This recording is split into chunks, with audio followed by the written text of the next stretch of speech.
Continuing our cinematic walk through history, we move on to the Western frontier, but with a counterculture twist. Little Big Man, released in 1970, presents an excellent example of a movie very much influenced by the cultural atmosphere from which it came. Based upon the novel by Thomas Berger, Little Big Man tells the story of the identity crisis suffered by a fictional character Jack Crabb, a white male orphan child adopted by a tribe of the Cheyenne Nation, who refer to themselves as human beings. I'll leave it up to you to decide why they call themselves this. Reborn as Little Big Man, Jack interacts with a number of real-life figures of Western history, becoming almost a Forrest Gump of the Wild West. First, let's deal with the movie as a secondary source of the Wild West. As white settlement surged westward in the decades following the Civil War, land occupied by Native American tribes of the plains for thousands of years rapidly shrank. The federal government launched an effort to force the tribes onto tracts of land known as reservations. Some tribes resisted reservation systems, but even for those who attempted to comply, the result often ended in tragedy, such as the Washita Massacre of 1868, depicted in the film when Jack Crabb returns to live among the human beings after a failed attempt to find himself in white society. The massacre occurred when an innocent band of Cheyenne, led by Chief Black Kettle, who by the way is not depicted in the film, encamped on reservation land in western Oklahoma and was attacked by Lieutenant Colonel George Custer's 7th Cavalry. The attack was in retaliation against recent raids on white settlements, but Black Kettle's tribe had not taken part in those raids. The Washita Massacre was far from the last of these type of incidents.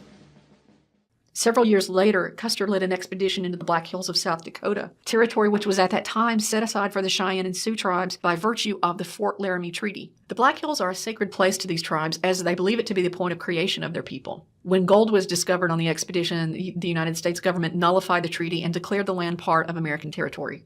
This breach of trust led the Sioux and Cheyenne, who had previously had their own differences among each other, to band together and seek revenge. That revenge led to the Battle of the Little Bighorn, also known as Custer's Last Stand in southern Montana, which is the climactic sequence in Little Big Man. A couple of minor roles in the movie deserve attention. The character of Little Horse is portrayed as a male who doesn't conform to traditional male gender roles. He is referred to as a Himane, for which there ain't no word in English, as Jack Crabb correctly reminds us.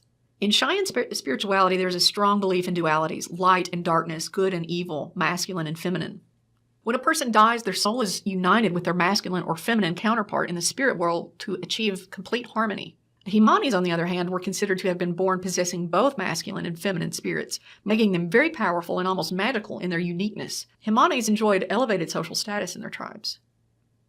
Also, the character of Younger Bear is at one point portrayed as a contrary, or one who does things backwards. In the movie, this is depicted as almost a form of atonement, but in reality, the contrary was somebody who answered a higher calling and performed a valuable role, that of keeping the emotional and spiritual harmony of the tribe in balance. Little Big Man belongs to a genre of movies called revisionist westerns. These films take the traditional cowboy versus Indians trope and turn it upside down. In early westerns, Indians, usually played by white actors, were portrayed as savages. In Little Big Man, it is the whites who are the savages, waging war against people who only wish to live peacefully on the lands they had inhabited for ages. Director Arthur Penn was known for making films that reflected a gritty and irreverent view of American popular culture and politics, and Little Big Man certainly fits this mold. His trademark style was to blend tragedy with comedy, along with quick edits and scenes that end abruptly.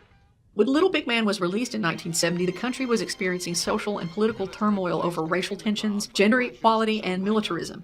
This cultural rebellion came primarily from young adults, creating a generation gap and a movement known as the counterculture or hippie movement. Now, by no means did all young people participate in the counterculture movement, but aspects of it, such as the sexual revolution, experimentation with drugs, and overall questioning of authority and the establishment, seeped into mainstream culture.